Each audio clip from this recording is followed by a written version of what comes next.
پی کی گورنر راج کی مخالفت۔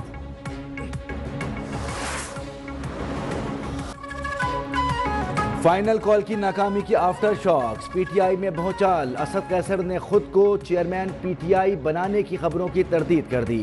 Salman Akram Raja secretary general P T I کے عہدے سے مستعفی، چیئرمین بیرسٹر گوہر نے تاحال استعفیٰ قبول نہیں کیا، کہا ذمہ داری چھوڑنے کا یہ وقت نہیں، تنقید کی پرواہ کیے بغیر کام جاری رکھنے کا مشورہ۔ سنی اتحاد کونسل کے سربراہ صاحبزادہ حامد رضا کا بھی پی ٹی آئی سیاسی کمیٹی اور کور کمیٹی سے مستعفی ہونے کا فیصلہ، بولے قومی اسمبلی کی نشست سے بھی جلد استعفیٰ دے دوں گا۔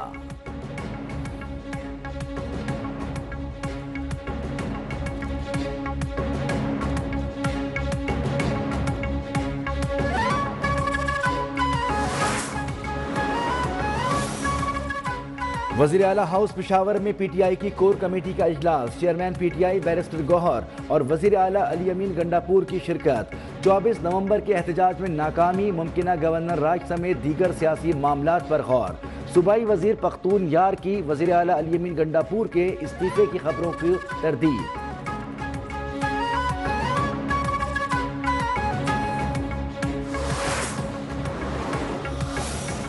This time again with lot of preparation and using the cover of KP government tried to create mayhem in the capital and they armed with latest weapon. Khyber Pakhtunkhwa حکومت کی ایما پر وفاق پر چڑھائی کی گئی، بانی پی ٹی آئی سیاسی قیدی نہیں، دہشت گردی کے سنگین مقدمات میں ملوث ہیں، وفاقی وزیر منصوبہ بندی احسن اقبال کی غیر ملکی میڈیا کو بریفنگ۔ عطا تارڑ بولے اسلام آباد ہائی کورٹ کے حکم کے باوجود احتجاج کیا گیا، بانی پی ٹی آئی اپنے دور میں طالبان کو پاکستان میں واپس لے کر آئے، سوال یہ ہے کہ افغان باشندوں کو احتجاج میں کیوں شامل کیا گیا؟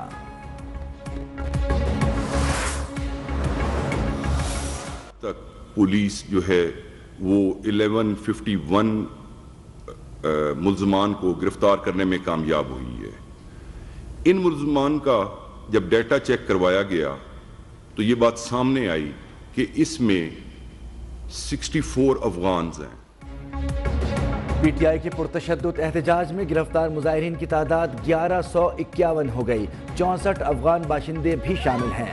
پورے ریجن میں مظاہرین کے خلاف 32 مقدمات درج، آر پی او راولپنڈی بابر سرفراز کی بریفنگ۔ مظاہرین کے تشدد سے 117 پولیس افسران اور اہلکار زخمی ہوئے۔ سی پی او راولپنڈی کے مطابق مظاہرین اڈیالہ جیل پر حملہ کرنا چاہتے تھے۔ حقلہ انٹرچینج پر کانسٹیبل مبشر کی شہادت کے باوجود پولیس نے صبر سے کام لیا۔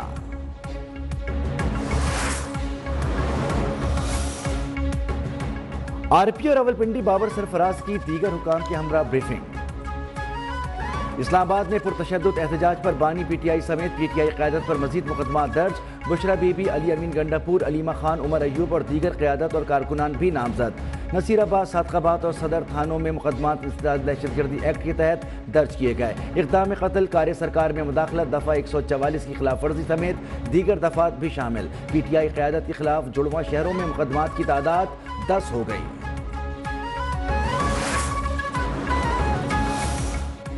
بلوچستان اسمبلی نے پی ٹی آئی پر پابندی لگانے کی قرارداد منظور کر لی، اپوزیشن جماعتوں کا قرارداد کے خلاف اجلاس سے واک آؤٹ، اجلاس غیر معینہ مدت تک ملتوی۔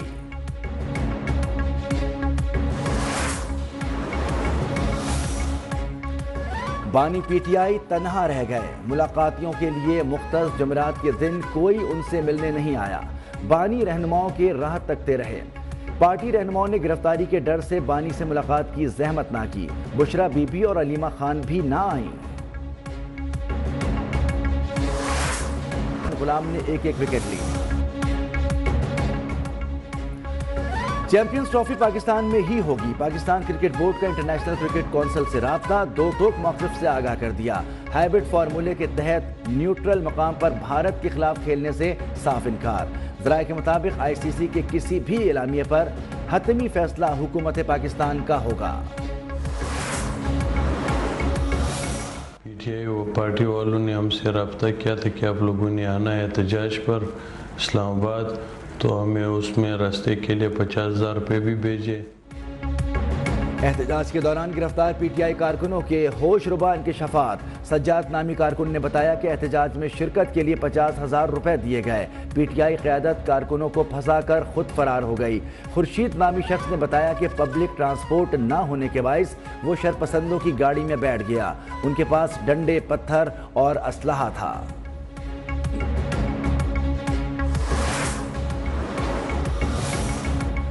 مذموم سیاسی مقاصد کے حصول کے لیے پی ٹی آئی نے فلسطین کے شہداء کو بھی نہ بخشا۔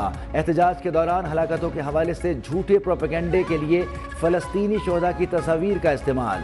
بیرون ملک فرار سلمان احمد نے فلسطینی شہداء کی تصاویر کو پی ٹی آئی احتجاج سے جوڑ دیا۔ P T I social media پر جعلی تصاویر، ویڈیوز اور غلط اعداد و شمار کی بھرمار۔ بشرا بی بی کی اسلام آباد سے فرار کی ویڈیو سامنے آ گئی۔ بشرا بی بی کو رات 11:57 پر اپنی گاڑی سے اتر کر علی امین گنڈا پور کی سفید گاڑی میں بیٹھتے دیکھا گیا۔ ذرائع کے مطابق جنا ایونیو پر آپریشن کے بعد بشرا بی بی اپنی گاڑی میں سیکٹر G8 پہنچی۔ اس کے بعد وہ علی امین گنڈا پور کے ساتھ ان کی گاڑی میں مرگلا روڈ کی طرف چلی گئیں۔ گاڑی مرگلا روڈ سے پیر سہاوا گئی اور خیبر پختونخوا کی طرف نکل گئی۔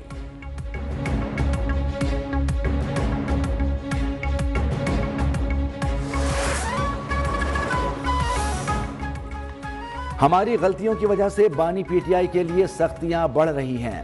اس کی تمام تر ذمہ داری مرکزی قیادت پر عائد ہوتی ہے۔ پی ٹی آئی کے رہنما شوکت یوسفزئی نے ایک بار پھر اپنی پارٹی قیادت کو آڑے ہاتھوں لے لیا۔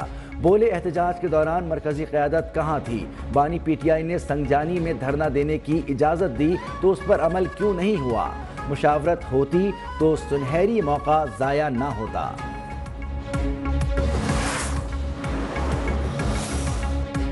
احتجاج کی فائنل کال رانگ یا مس کال تھی؟ اس کی لیڈرشپ مظاہرین کو چھوڑ کر بھاگ گئی۔ عوام کے جانی اور مالی نقصان کا ذمہ دار ایک ٹولہ ہے۔ وفاقی وزیر امیر مقام نے کہا، کہتے تھے بانی کی رہائی کے بغیر واپس نہیں آئیں گے۔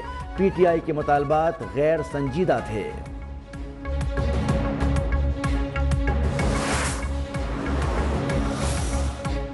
اسلام آباد میں ساری چیزیں ہی غلط ہوئیں۔ وزیر اعلیٰ خیبر پختونخوا سارے حکومتی وسائل کے ساتھ اسلام آباد آ جائیں، یہ غلط ہے۔ گورنر پنجاب سردار سلیم کی سینئر صحافیوں سے گفتگو، کہا کہ اسلام آباد احتجاج میں غلطیاں دونوں اطراف سے ہوئیں۔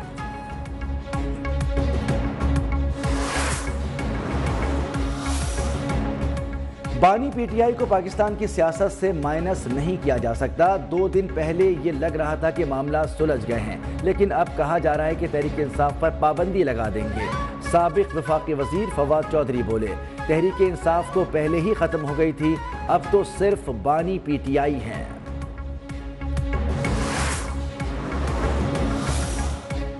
£190 ملین ریفرنس میں بشرا بی بی کے ناقابل ضمانت وارنٹ گرفتاری برقرار۔ اسلام آباد کی احتساب عدالت میں بانی اور بشرا بی بی کے خلاف ریفرنس کی سماعت بغیر کارروائی کے ملتوی۔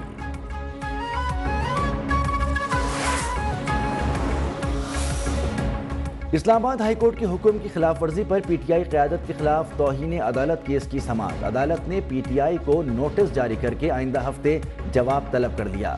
سیکرٹری داخلہ، چیف کمشنر، ڈپٹی کمشنر اور آئی جی اسلام آباد کو بھی نوٹس جاری۔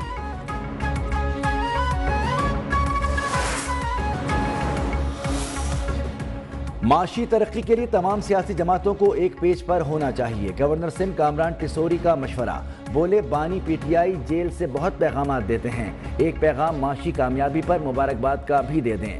دنیا کو یہ پیغام دینا چاہیے کہ معاشی طور پر ہم سب ایک ہیں۔ گورنر سندھ کا اسٹاک ایکسچینج کا دورہ، مینیجنگ ڈائریکٹر اور ان کی ٹیم کو مبارکباد۔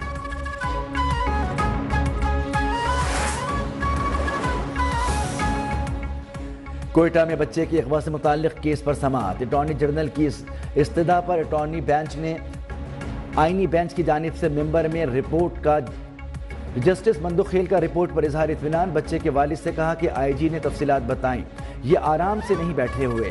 جسٹس محمد علی مظہر کا آئی جی کو ہائی کورٹ میں بھی رپورٹ جمع کرانے کی ہدایت۔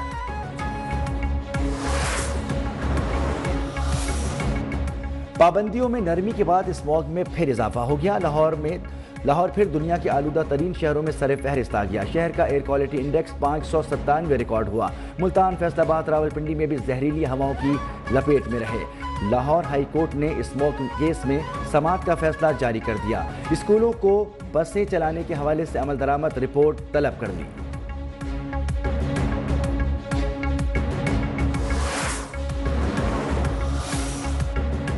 یکم دسمبر سے پیٹرولیم مصنوعات مہنگی ہونے کا خدشہ. 15 روز کے لیے پیٹرول فی لیٹر 3 روپے تک مہنگا ہو سکتا ہے.